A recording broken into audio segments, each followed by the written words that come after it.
Assalamualaikum warahmatullahi wabarakatuh dan selamat sejahtera kepada Dr. Ahmad Zamri dan rakan-rakan. Kami dari Kumpulan Pendidikan Islam akan membentangkan kajian fenomenologi. Ahli kumpulan kami iaitu saya, Siti Nur Fitri, Muhammad Nashrin, Aziana, Fatih Izzati, Nur Farahin, Farah Hazwani dan Siti Nur Azimah. Okey, kita mulakan dengan apa itu fenomenologi. Kajian fenomenologi merupakan kajian yang berfokus mengkaji pengalaman individu seperti yang dinyatakan oleh penyelidik yang menggunakan kaedah fenomenologi berusaha untuk memasuki dunia konsepsi individu yang diselidik. Begitu juga penyelidik fenomenologi berusaha untuk memahami maksud sesuatu kejadian serta interaksi orang awam dalam situasi yang tertentu. Ini bermaksud penyelidik itu cuba untuk mendalami atau memahami peristiwa dan kaitan orang-orang yang di sekelilingnya dalam satu situasi yang tertentu. Okay, next.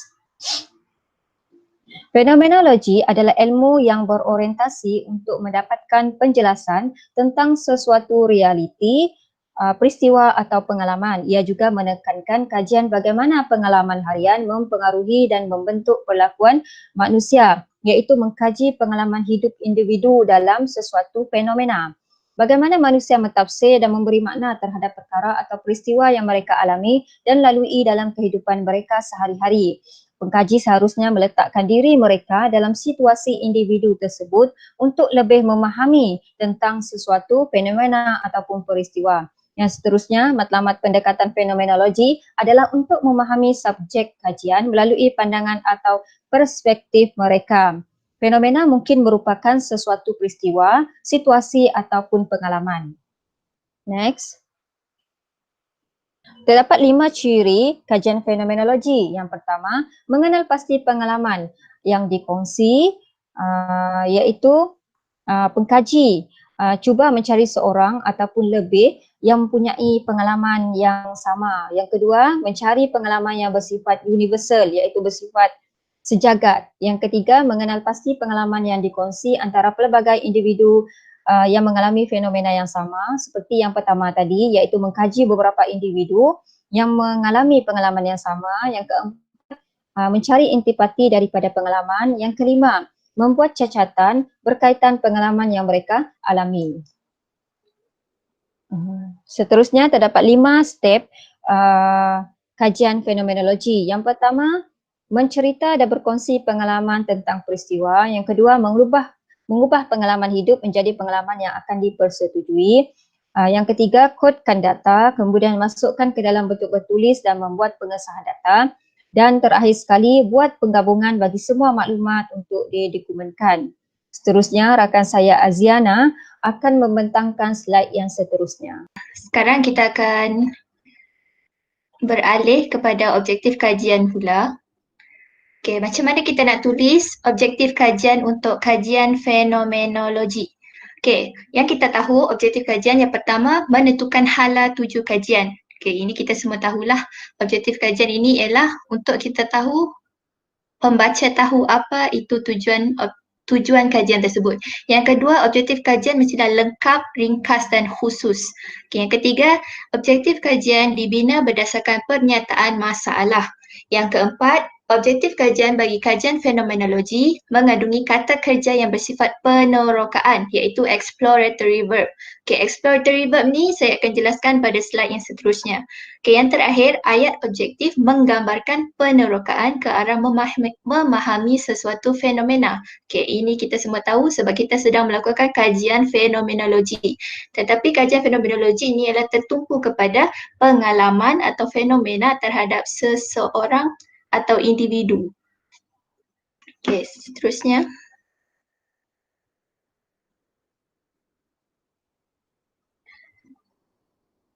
Okay, slide ini menunjukkan keywords, iaitu apa kata kerja yang digunakan untuk membuat objektif kajian bagi kajian fenomenologi. Okay, yang pertama untuk meneroka. Okay, kebanyakan kajian kualitatif termasuk kajian fenomenologi menggunakan kata kerja meneroka, untuk meneroka, to explore or to discover. Yang kedua, untuk mengkaji, to examine. Yang ketiga, untuk mengenal pasti, to identify. Yang keempat, untuk menjelaskan, to clarify or illustrate. Yang kelima, meneliti. Yang keenam, untuk memahami. Okey, yang saya tandakan betul itu ialah yang selalunya yang kita gunakan. Okey, seterusnya.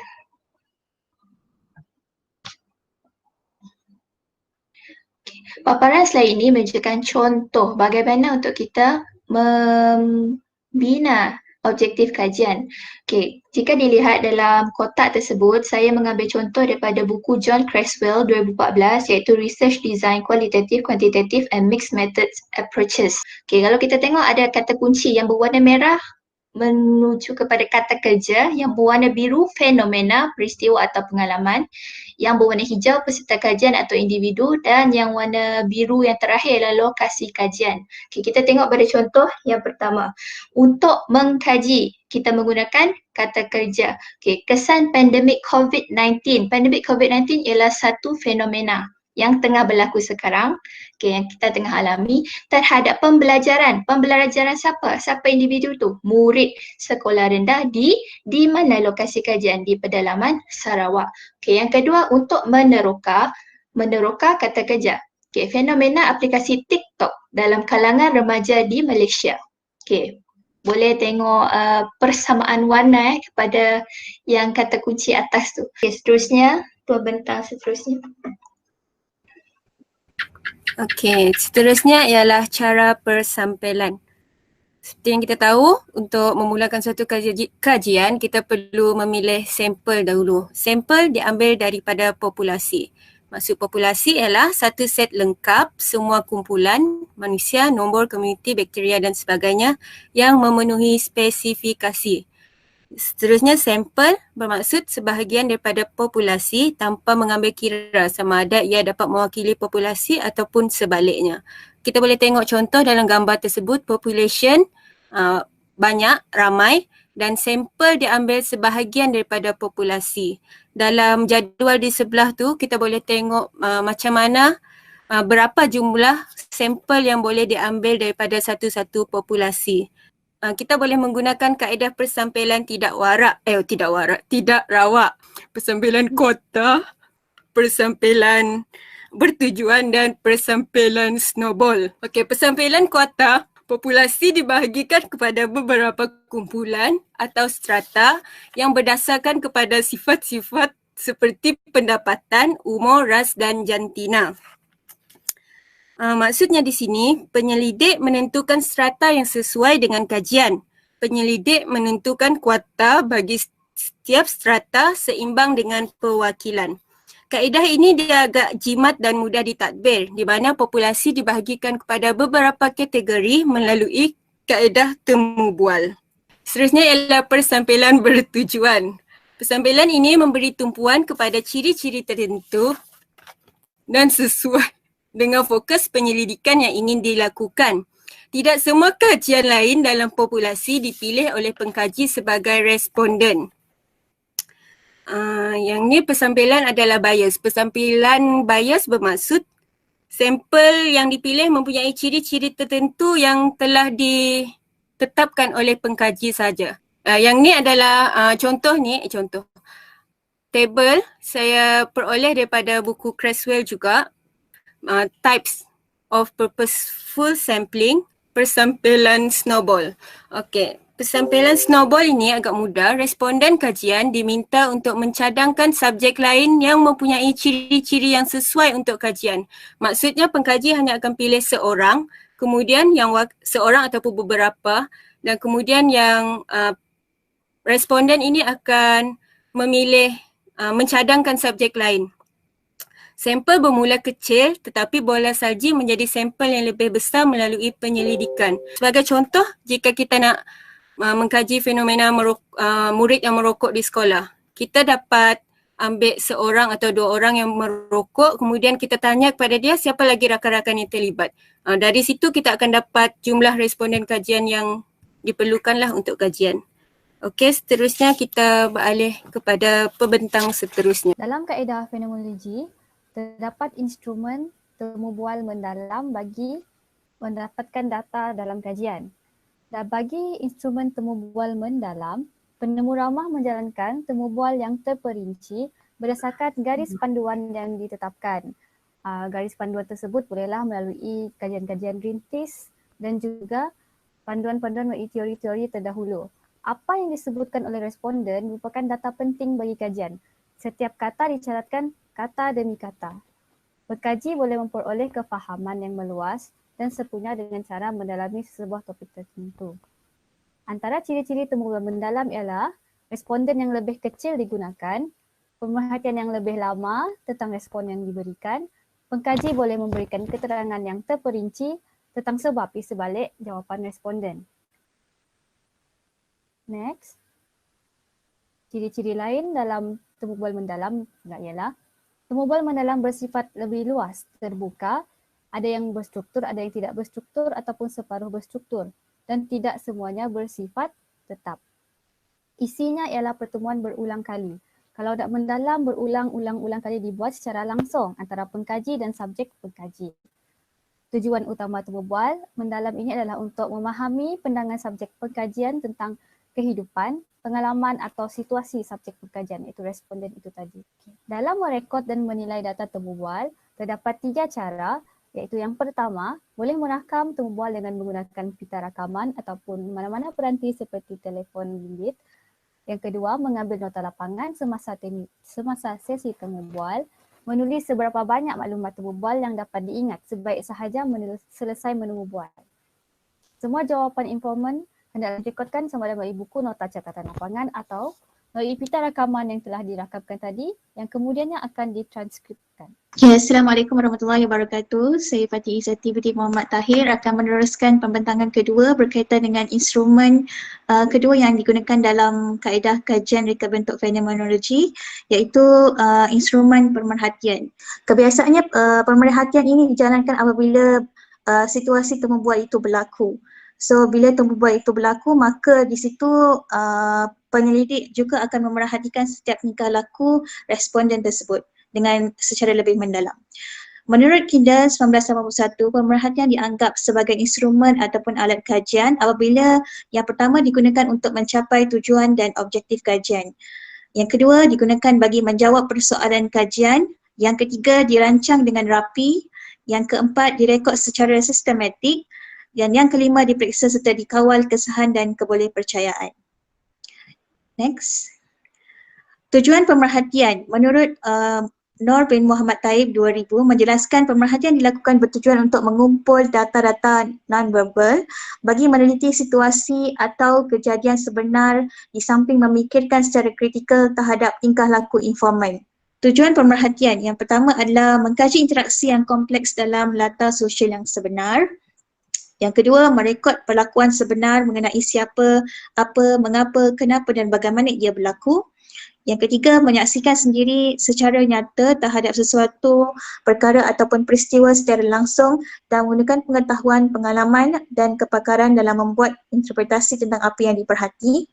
Dan yang keempat, merakam tingkah laku sebenar. So saya hanya mengambil satu teknik pemerhatian yang berkaitan dengan kaedah fenomenologi, iaitu teknik participant observation. Ia adalah antara salah satu daripada teknik pemerhatian yang baik yang boleh digunakan dalam rangka untuk mengumpulkan data yang lebih baik. Okey, teknik ini adalah bersifat pemerhatian terbuka bagi mengesan sesuatu perkara yang ingin difokuskan, atau dengan kata lain menggunakan teknik participant observation di mana penyelidik tersebut akan masuk ke dalam kumpulan responden ataupun informan dan informan tahu kehadiran penyelidik bagi membuat pemerhatian dalam situasi yang sebenar. Merekodkan pemerhatian. Cara merekodkan pemerhatian ada dua. Yang pertama adalah menggunakan video rakaman dan yang ketiga membuat menggunakan catatan pemerhatian. Okey, bismillahirrahmanirrahim. Assalamualaikum warahmatullahi wabarakatuh. Saya Farah Hazwani, binti Ifindi akan membentangkan tentang analisis data yang bersesuaian yang boleh digunakan dalam membentangkan dapatan kajian bagi kajian fenomenografi. Analisis data yang bersesuaian bagi kajian fenomenografi ini menggunakan pendekatan induktif yang dikenali sebagai hermeneutik fenomenografi. Hermeneutik di sini bermaksud membuat ilustrasi dengan mengelompokkan persamaan dan perbezaan ekspresi pengalaman yang dilalui dari sudut pandangan sampel. Ini merupakan cara analisis data penyelidikan fenomenografi oleh Saljo 1988. Data-data yakni jawapan sampel dianalisis menggunakan pendekatan induktif iaitu hermeneutik fenomenografi yang tidak mendasarkan kepada sebarang hasil tertentu. Hal ini penting kalau kita meletakkan sebagai pengkaji telah menetapkan terlebih dahulu jawapan-jawapan yang diberikan oleh sampel ataupun sebaliknya, ianya tidak akan memberi makna kepada kajian kita. Tujuan penggunaan penyelidikan fenomenografi ini untuk menggambarkan pengalaman perbezaan sebenar sampel. Kita kena ingat, ini adalah tujuan kita melakukan penyelidikan fenomenografi. Bagi pembentangan ini, banyak model yang diperkenalkan untuk menganalisis data kajian fenomenografi. Tapi untuk pembentangan ini saya telah memilih langkah-langkah analisis data yang diadaptasi daripada kajian Wan Nizam Wan Ali pada tahun 1995 dalam kajiannya, iaitu untuk memahami pembelajaran menerusi penyelidikan fenomenografi. Yang pertama, Wan Nizam Wan Ali telah menekankan untuk membaca jawapan setiap sampel berulang kali dan mengenal pasti kategorinya. Hal ini penting untuk kita benar-benar memahami apa yang dimasukkan oleh informan tadi, yang dimasukkan oleh sampel kita. Seterusnya kategori dicatatkan beserta pernyataan ataupun ekspresi yang ditunjukkan oleh sampel. Sebab tu tadi kita menggunakan instrumen yang sesuai lah untuk kajian ini. Instrumen yang pertama tadi ialah intermobual dan yang kedua adalah pemerhatian. Kedua-dua ni penting untuk kita sebagai pengkaji untuk menganalisis data yang kita perolehi. Pernyataan yang membaikkan kategori dikumpulkan menurut persamaan dan perbezaan. Data-data mentah tadi tu yang kita dah perolehi daripada jawapan-jawapan sampel, kita kena membuat kategori dan seterusnya membuat tema kepada setiap kategori yang telah kita kumpulkan. Kemudian pengkaji perlu menentukan garis pemisah di antara setiap kategori. Yang ketiga, mengenal pasti variasi yang wujud dalam setiap kategori dan disusun mengikut hierarki. Contohnya setiap jawapan sampel tersebut mungkin mempunyai maksud yang sama tetapi penggunaan ayat, perkataan yang dipilih adalah berbeza. Dan peratusan sampel yang menjawab mengikut tema yang sama tu adalah berbeza juga. Jadi kita akan menggunakan hierarki beberapa peratus yang menggunakan ataupun menyokong setiap tema yang telah kita tetapkan untuk menentukan balik kepada jawapan-jawapan tersebut. Dalam data analisis ni, pengkaji tersebut hendaklah menekankan kesahan tu. Maksudnya setiap pengkaji selepas dia menganalisis data, dia perlu untuk mencari penyelidik lain, 2 ataupun 3 orang lah, untuk turut sama-sama mentranskripsi data yang diperolehi dan membandingkan perolehan data tersebut.